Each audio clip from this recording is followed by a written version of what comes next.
Welcome to the Growth Mindset podcast. As the world trundles on, there seems to be ever more distractions and increasingly pointless jobs that don't give our lives meaning. Our content divides us more than ever, and we have this nagging sense that everything is mundane, matched by the equally mind-boggling sense that everything is hugely important and the universe may implode at any point. These are a few of the things taking up our headspace lately, and many people can slip into the rut of a job they don't like and habits that don't help them. To talk about ways of breaking out of our problems and living a life with more intention and excitement, I've invited none other than GeoWizard on the show. And GeoWizard is also known as Tom Davies, who is my cousin, but he has over 1 million subscribers on YouTube, following his adventures and other fun things that he gets up to. He was the first person to walk across Wales in a straight line, and has since raised money for charity by being the first person to dribble a football across Britain, which is a bit dumb, but he raised a lot of money for mental health and is very concerned about these things because he really struggled with mental health himself, hence why he is on the show to talk about improving your mental health. It's been amazing to watch his personal journey from being just a kid to someone with millions of followers, and the idea for his straight line missions actually came from seeing telephone masts off in the distance and trying to reach them in a straight line with his stepbrother. And that became a hugely successful YouTube premise, it turns out. And we start the conversation where I ask him if he's going to set a similar task to his own kids. And the conversation about mental health and just improving your life rolls on from there. So it's a great episode and I hope you enjoy it. Obviously, it's going to be a juggle between not wanting them to die unnecessarily. But I've heard stories, I think it was Richard Branson, I think, if I'm not mistaken. This might be totally wrong because I'm not a fact checker. But I've heard that his parents just dumped him in the middle of Wales. I don't know how old he was. I guess that's quite an important factor. I think he was like 11 and said, find your way home. And that's why he became so entrepreneurial, allegedly. And I think there's something in that. I'm going to sound like a granddad now, but I think there's a lot of spoilt kids who are lacking in that kind of fire in their belly that I think comes from having to figure things out for themselves when they're younger, and like patience, things like that. Yeah, that's very much sort of, we've got used to just having things that you want rather than having to work for it as such. And also kind of like the adventurous side of spending time in uncertainty and learning that that often is what gives you the best results, and doing things that you're not sure how it's going to work out and going through sort of scary moments actually get to like a much bigger enjoyment factor than just going directly for like, oh, I want this right now. Definitely. I mean, it's the journey, isn't it? It's the reward factor. I've got this idea in my head that I'm going to get my kids, if and when I have them, to do these little challenges and try and make them entrepreneurial and try and make them fall in love with adventure and life, and not letting them have a phone till they're like 16. But good luck with that. Yeah, it's really hard, especially if they're around lots of kids that have got phones, and that's like the cool thing. I know, because then they get left out and bullied. That's the problem. Anything that's weird is always like an unusual one for kids, but by the time your kids are that age, it's going to be different in terms of not what people are kind of waking up to the problems. I'm hoping that there'll be certain towns or villages or schools where all the parents are in this treaty together and they don't let their kids have a phone or until they're 16. That would solve the problem, wouldn't it? Probably be like oversubscribed to get into that school. Best like marketing tactic ever for any school, I think. I can see that happening. There'd be a lot of oddballs. That's interesting though. So you generally just never use your phone a lot, or?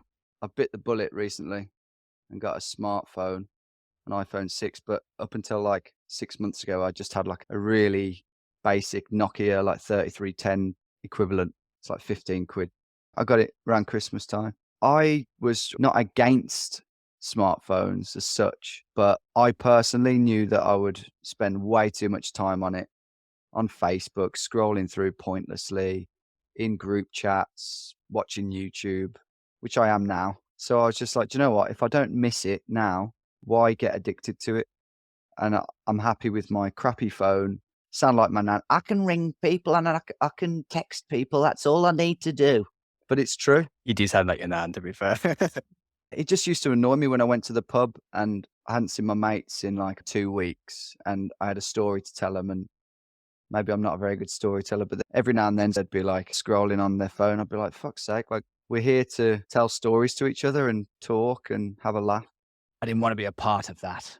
Yeah, as soon as your brain's like, oh, I've got to do, I can like think of things. It's like, okay, the first thing I'll do is my smartphone before I do anything else. And then you're lost in Facebook, or you're talking to people, or you're listening to podcasts and listening to other people's opinions and thoughts rather than your own. It's a good point. You can just go on YouTube and bam, YouTube's algorithm is recommending you things like what will happen if you throw a bowling ball off a 40-meter platform onto a trampoline. And of course, you're going to watch it.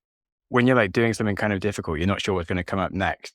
And your brain goes, oh, I could use my phone. And you'll instantly get like a bit of dopamine because if you do something and you get like a task list, or in the same way that like if I'm stuck at home, if I'm not sure what to do, I'll often just go to the fridge to eat something, and like I'll eat something and like my brain will go, hey, you ate something, that's great. And then give me like a reward.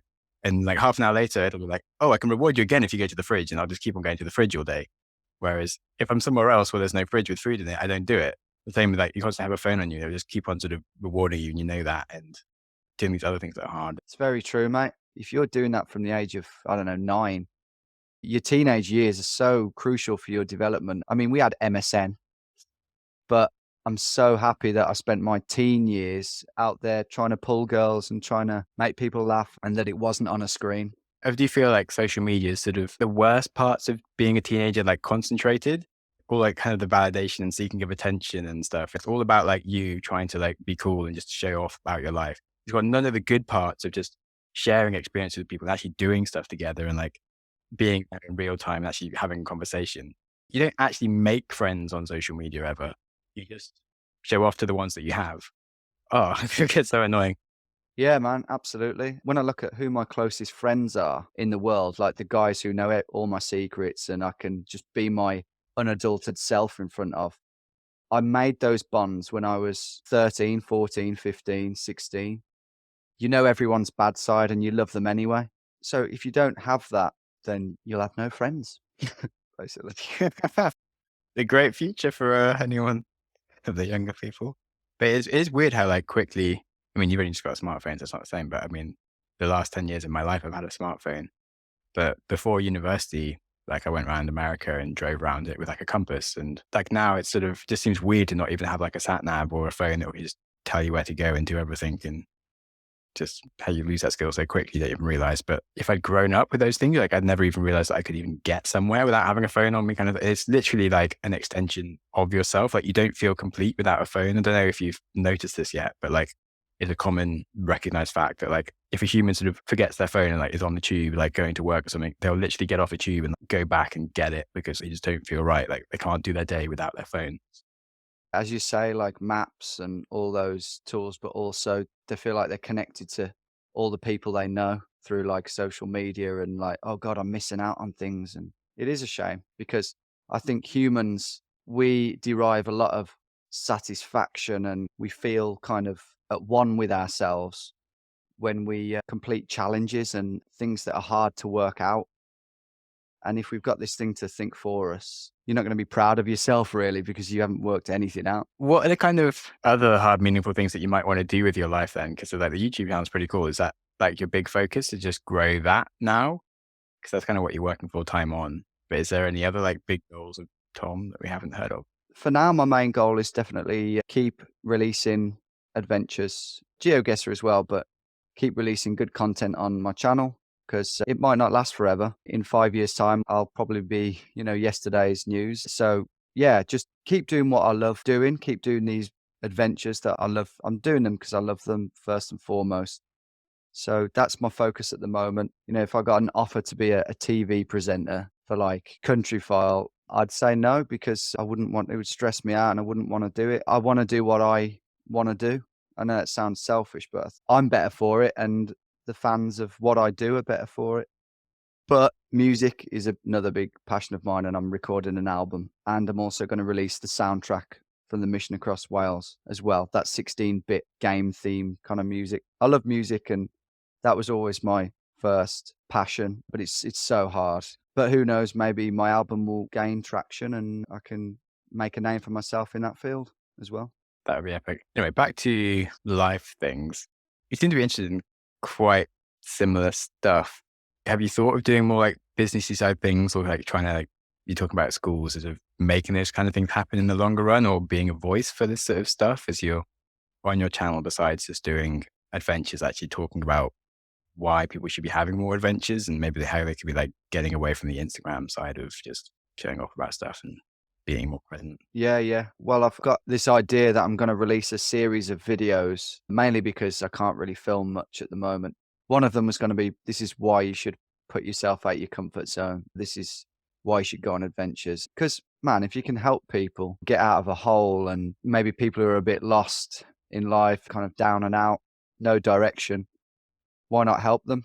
I think that'd be a great thing to do, because I've been there. I was in a bit of a rut really when I was in my early 20s, just bumming around, smoking weed and just doing nothing with my days. So, I'd like to help people, definitely sort of see the light, if you like, put themselves out their comfort zone, because I do believe that's the best quick-fire way for you to just feel alive again and feel proud of yourself and feel like, oh yeah, I do belong on this earth, and I can do worthwhile things. Just go on a big, massive adventure and camp out in the rain and be shivering and be like, oh God, this is awful. This is desperate. And then get through it. And then the next day when the sun comes out, you just feel amazing.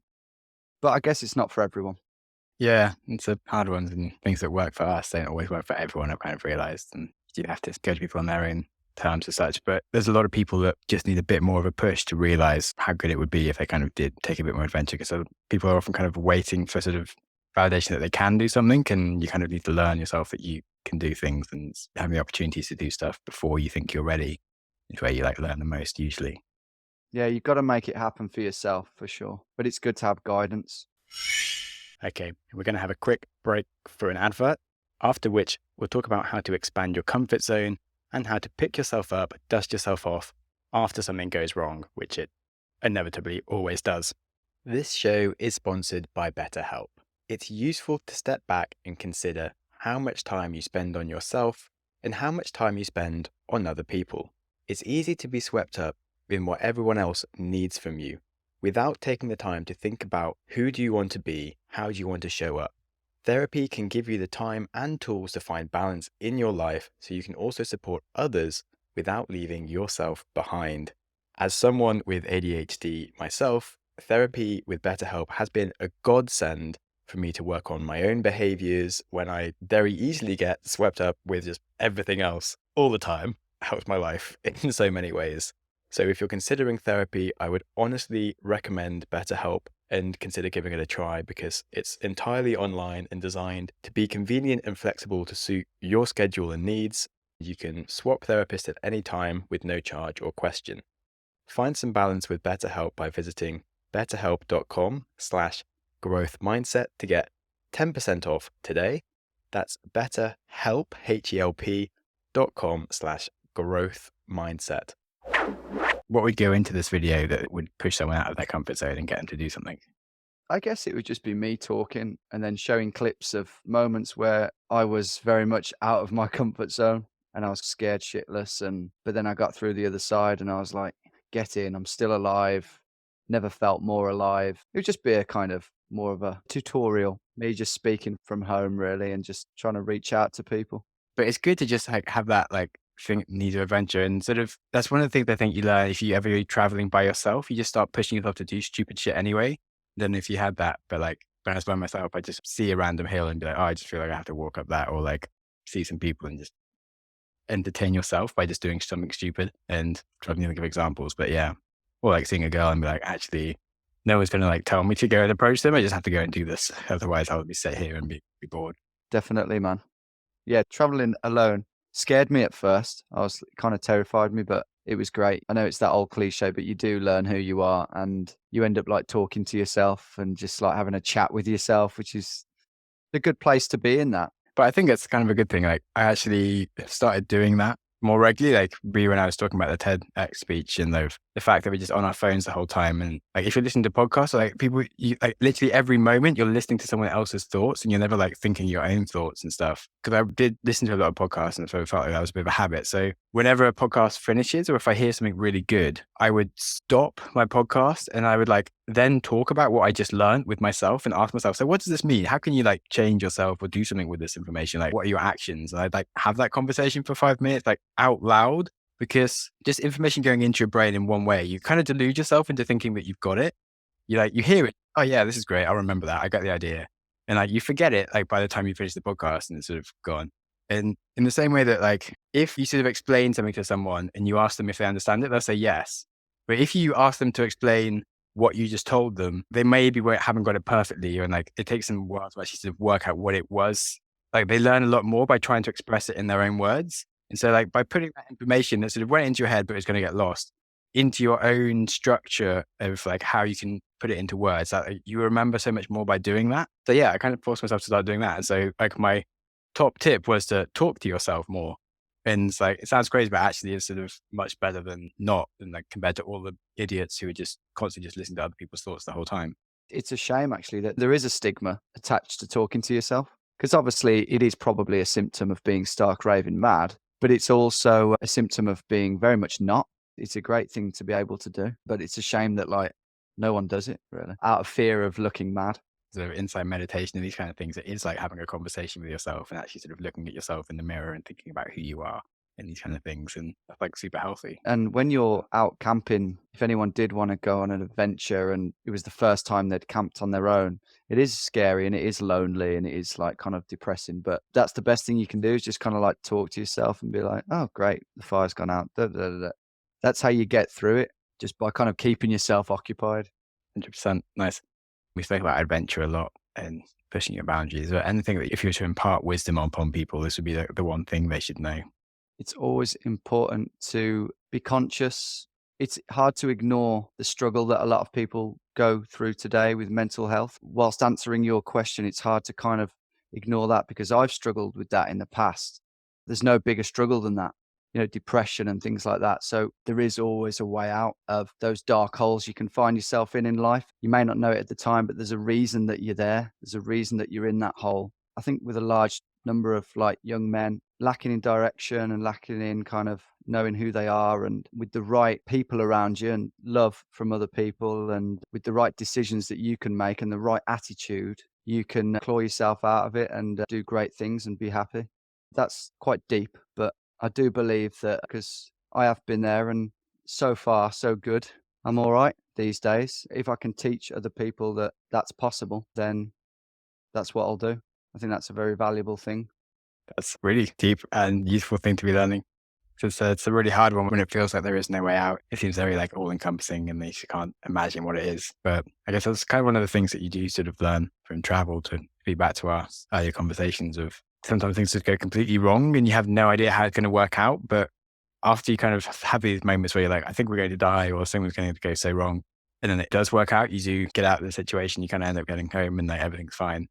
You start to kind of get a bit more faith of when everything is shit, that it will not be shit again. You kind of understand that things are just temporary, and you kind of almost enjoy the moment for what it is, of like, wow, this time we'll tell as a story of how things are so epically shit. And you kind of almost enjoy the fact that things are so shit. And it's kind of cool. You can ride it out. Consciousness is really important. I mean, I'm no bloody Russell Brand kind of spiritual guru yet.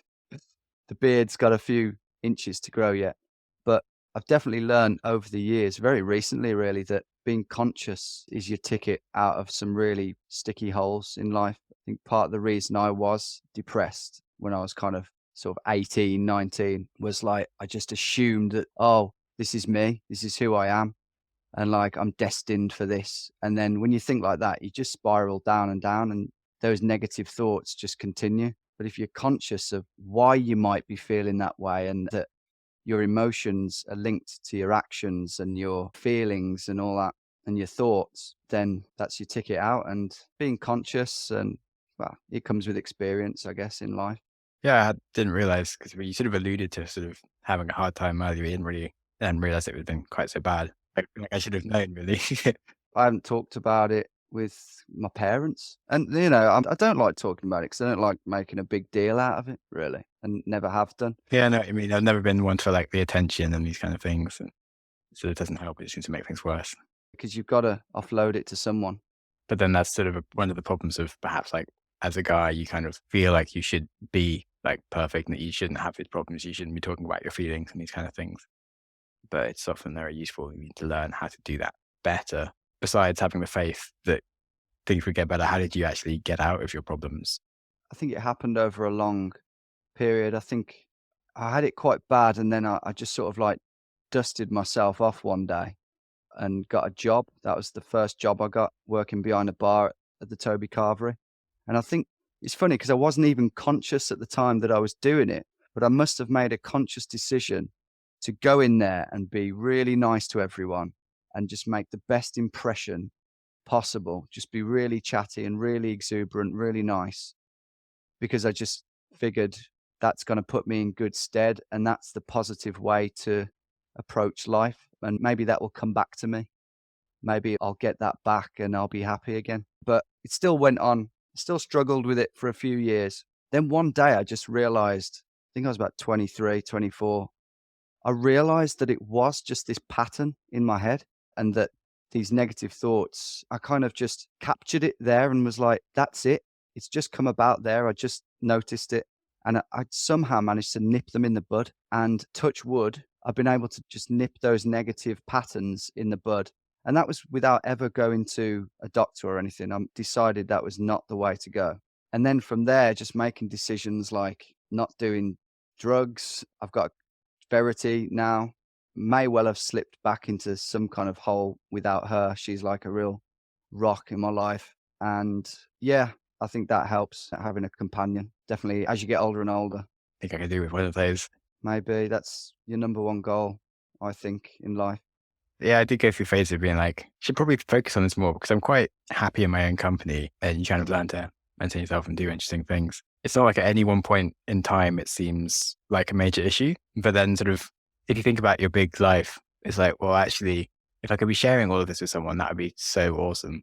And it should probably be like my biggest priority. But at any one point in time, it's not like, oh God, I haven't got a girlfriend right now, I need to cry. And like, you just don't notice it. I guess you shouldn't worry about it too much. You should let it happen. But definitely, I wouldn't want to grow old without a companion, or ultimately without kids. I think that's going to be an important thing that's going to keep me happy. I mean, everyone's different. Some people just don't want kids, for example. But I think it's quite sad these days. A lot of people don't think they want kids. And then they get to like the late 30s, 40s, especially women who have got more of a body clock in that sense.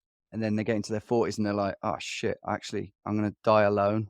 I'm going to be kind of lonely now for the rest of my life. This links back into the conversation where we said about like humans are crap at making commitments these days. And we just sort of not ready to actually ever do the thing. We're always sort of waiting for something that's better or something. And you're like, actually, life is now. Just do the things that it's like important. Yeah, I think that's very tied in. Because when I first met Verity, I was quite scared of commitment, because that's what I've been used to my whole life, just being free and doing what I want. So it was a scary thought, but like, I think you've just got to dive into it, much like a lot of things that scare you. Dive into it and see what happens. Get up the duff. No, I'm joking.